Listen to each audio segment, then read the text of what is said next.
नमस्कार दर्शकों, आप सभी का बापू की आवाज़ न्यूज़ नेटवर्क में स्वागत है।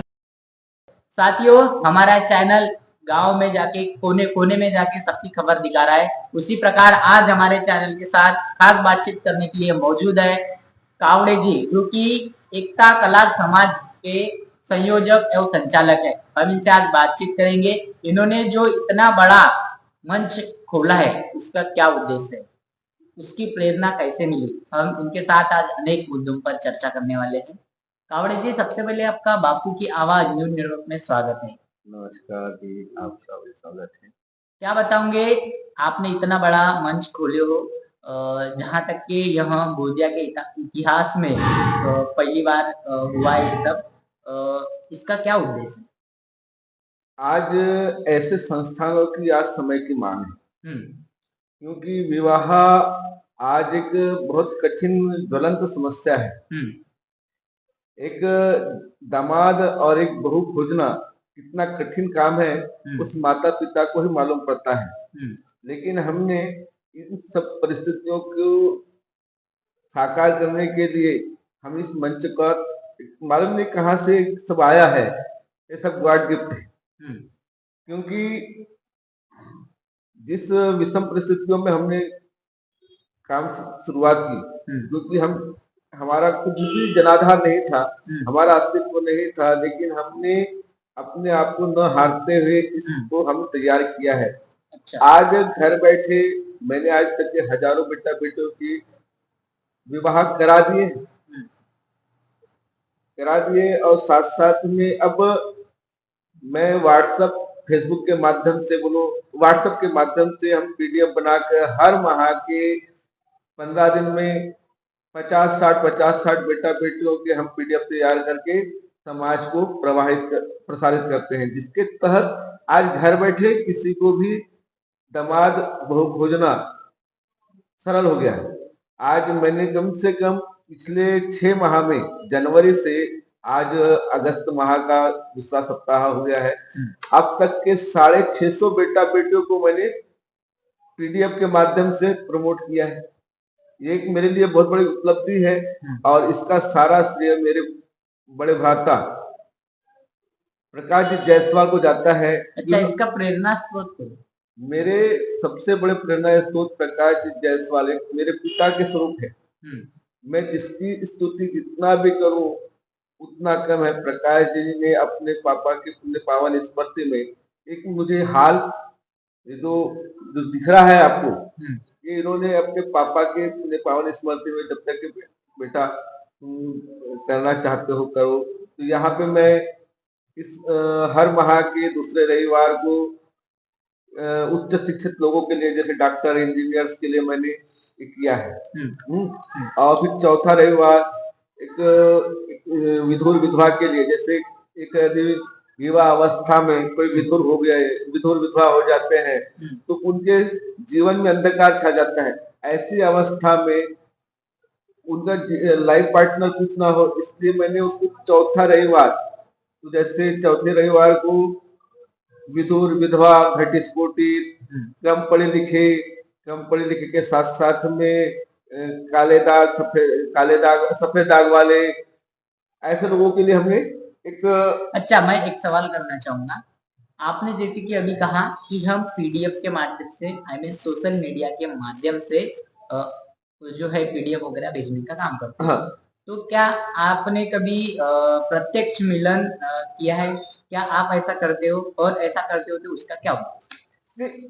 मेरा उद्देश्य ऐसा है कि हम प्रत्यक्ष मिलन बैठक हम कराते हैं, हर माह के दूसरे चौथे रविवार को हम कराते हैं। इसका कारण है कि डायरेक्ट बेटा बेटी प्रत्यक्ष रूप से मिले। मेन है शैक्षणिक पात्रता, पारिवारिक योग्यता महत्वपूर्ण है।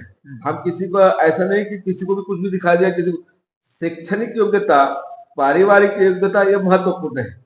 हम किसी को भी ऐसा नहीं कि किसी को भी कुछ दिखा दिया, किसी को कुछ दिखा दिया।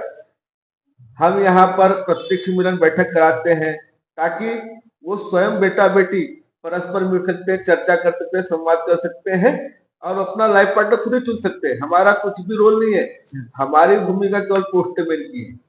हम केवल पोस्टमैन है, ना कि ये लड़की बहुत अच्छी है, ये लड़का बहुत अच्छा है, ये कभी हम कभी नहीं करेंगे, ना हम किसी की सिफारिश करते भी नहीं। खुद का चयन खुद करो।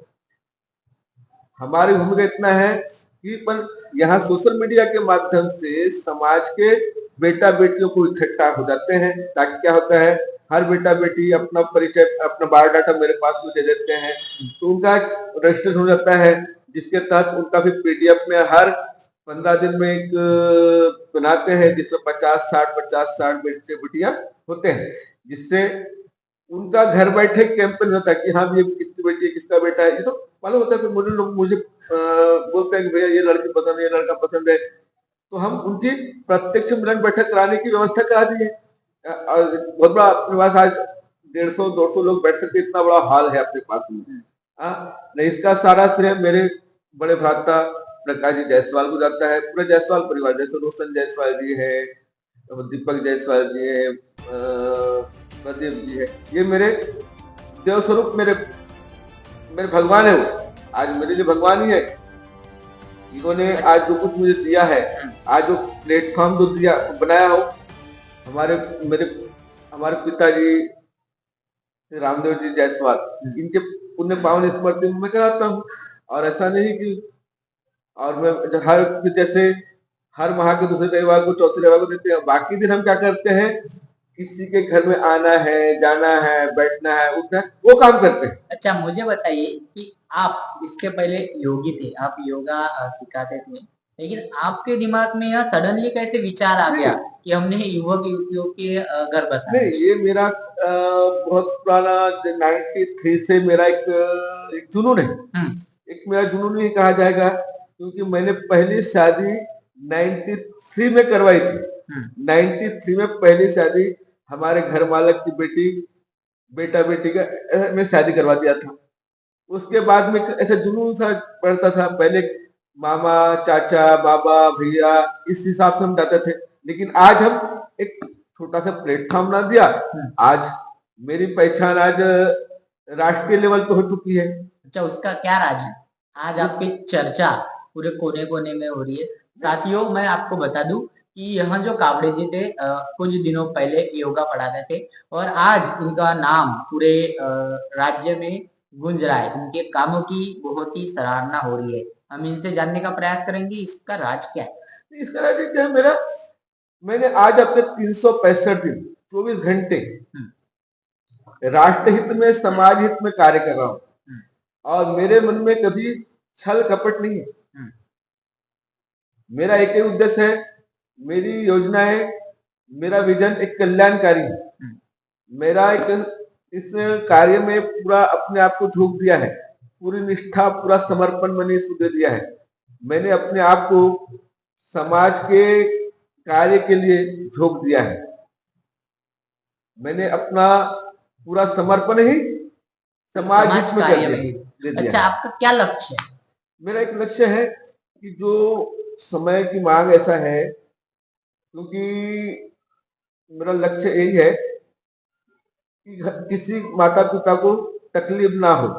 एक दामाद खोजने के लिए या बहू खोजने के लिए किसी को प्राचित ना हो, तो घर बैठे उनका विजन संकल्प पूरा हो जाए। क्योंकि आज आपातकाल का समय है, आज आप नौकरी करते हैं, किसी माता पिता नौकरी करते हैं, किसी का व्यवसाय करते हैं, तो उसको अपने कार्य के बिना समाज के लिए समय नहीं होता है। जब उसको अपने बेटा बेटी की शादी करना है, तब उसको समाज की याद आती है कि मेरा मामा कहाँ है, मेरा चाचा कहाँ है, मेरा काका कहाँ है। बाकी तो भी याद नहीं आती। लेकिन ऐसी स्थिति में आज हम सोशल मीडिया के माध्यम से आज एक प्रचार प्रसार करते हैं बेटा बेटे को। आज मैं नहीं कहता हूँ, आज मेरे पास लगभग 4500 लोगों का व्हाट्सएप ग्रुप है। जरूर आप लोगों का हजारों लोगों से संबंध होगा, लेकिन मैं आपका समझ लो 5 लोगों से आपका संबंध लेता हूँ। आज 4500 गुना 5 पकड़ लो, आज 22,500 लोगों का। लेकिन उसके माध्यम से फिर लोग क्या करते हैं, उस पीडीएफ को फॉरवर्ड कर देते हैं, वो उसको फॉरवर्ड करता है, जिसका बेटी है बेटा है तो उसको फॉरवर्ड कर देते हैं। अच्छा, तो घर बैठे उनका कैंपेन होता है। कावड़े जी, हमें ये बताइए, आपने इतना बड़ा मंच खोला है, तो क्या आप ओनली कला समाज के हित में बात करते हैं, या ओनली कलार समाज के ही युवक युवती की शादी जोड़ते हैं यहाँ या पे बाकी अभी अदर समाज के? फिलहाल इस वक्त मैं अपने समस्त कलार समाज, यानी इसमें ये नहीं कि केवल दूसरे कलार है, यहाँ जैन कलार, दूसरे कलार, ऐसे नहीं, ऑल कलार कम्युनिटी की जितनी भी 12.5 और जातियां एक हैं। पूछना चाहूंगा कि यह जो आपका मंच है यह ओनली गोंदिया तक सीमित है या पूरे नहीं, ये इसका महाराष्ट्र? दायरा या- छत्तीसगढ़, हम्म, एमपी, हम्म, महाराष्ट्र, हम्म, वैसे तो सोशल मीडिया के चलते तो पूरे देश के कोने कोने में पहुंच गया है। बरोबर। आज मेरे पास में देश विदेश की भी बेटा बेटियां हैं, ऐसा नहीं। और मेरा एक ही है कि किसी माता पिता को तकलीफ ना हो, घर बैठे उनके संबंध जुड़े। लेकिन मेन है शैक्षणिक योग्यता, पारिवारिक योग्यता, ये महत्वपूर्ण है। हम किसी भी, ऐसा नहीं कि किसी को भी दिखा दिया, किसी को भी दिखा दिया, ऐसा नहीं। मेन है शैक्षणिक योग्यता, पारिवारिक योग्यता। और चयन प्रक्रिया में मेरा किसी प्रकार का हस्तक्षेप नहीं है। वो जो कुछ भी है, माता पिता बेटा बेटी यही है। अपना कुछ एक ही रोल है, पोस्टमैन की भूमिका में हम काम करते हैं। हमारी भूमिका केवल पोस्टमैन की है। अच्छा, ये बताइए आपने पोस्टमैन की भूमिका निभाते हुए आज तक के कितने युवक युवती की आपने शादी की? हजारों हजारों बेटा बेटियों की शादी छोड़ दी है। अब मैं लोगों से आह्वान करता हूँ कि ऐसे मंच साझा करने वाले कोई भी व्यक्ति हो, कोई भी जितने भी संस्थाएं हैं, उनका समर्थन करना चाहिए। हमारे नागपुर में बहुत बड़े बड़े बड़े भैया, अब मेरे पिता तुल्य है वो, रमेश जी जायसवाल। उनका भी कद इतना बड़ा है, इतना बड़ा कद है, आज पूरे देश दुनिया भी उनको जानती है कि रमेश जायसवाल, वो किसी की पहचान के मोहताज नहीं है। रमेश जायसवाल एक बहुत बड़ा व्यक्तिमत्व है। ऐसे कार्य करने वाले कोई भी व्यक्ति हो, मैं ये नहीं बोलता कि हमारे पास ही आना जरूरी है, ऐसा नहीं बोलता हूँ कि हमारे पास में आए। ऐसे कार्य करने वाले कोई भी व्यक्ति हो, सेवाभावी संस्थाएं हो, उनका समर्थन सहयोग उनको दे, ताकि आपको घर बैठे बहू मिले, दामाद मिले, आपको अच्छा समझी मिले। ये मेरा प्रयास रहता है। और हमारे मन में कभी किसी के प्रति छल कपट द्वेष नहीं है। हमारी 365 दिन हम सकारात्मक सोच के साथ में अपना कार्य कर रहे हैं। अच्छा, आपके एकता मंच के माध्यम से अगर किसी को जुड़ना हो और या अगर किसी को आपके मंच के माध्यम से शादी करना हो तो उनको क्या बताना चाहिए? नहीं, हम तो किसी को कुछ नहीं बोलते। हम यहाँ पे आपको घर बैठे मंच साझा करने के लिए आप अपने बेटा बेटियों का बायोडाटा प्रदान करें।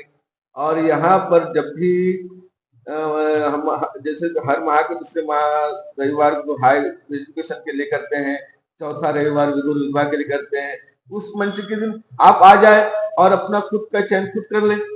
हम तो कुछ कहीं वो नहीं बोलते कि कहीं जाओ। आप यहाँ पे आओ, यहाँ आ जाओ, यही चयन कर लो।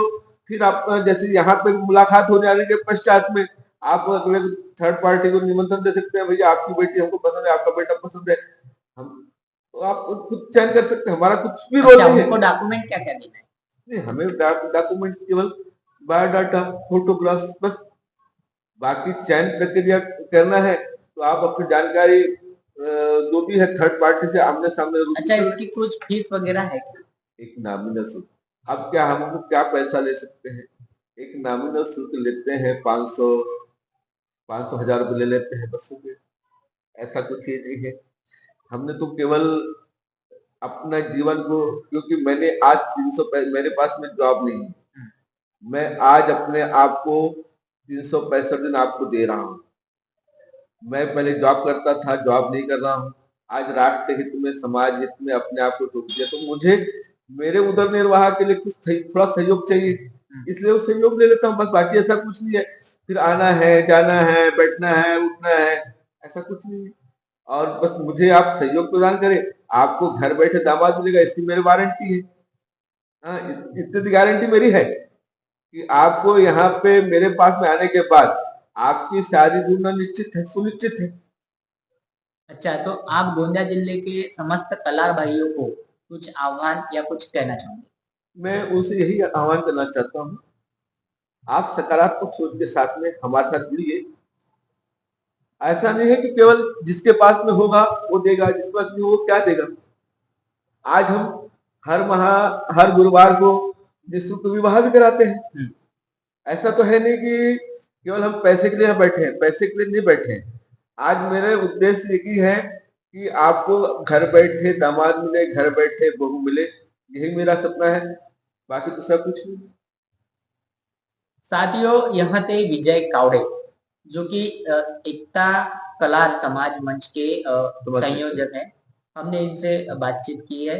इन्होंने कहा है कि अगर किसी को अपनी शादी जोड़ना है तो इनसे इनके मंच से जुड़िए। इन्होंने कहा है कि यहाँ जुड़ने के बाद उनकी शादी निश्चित होंगी।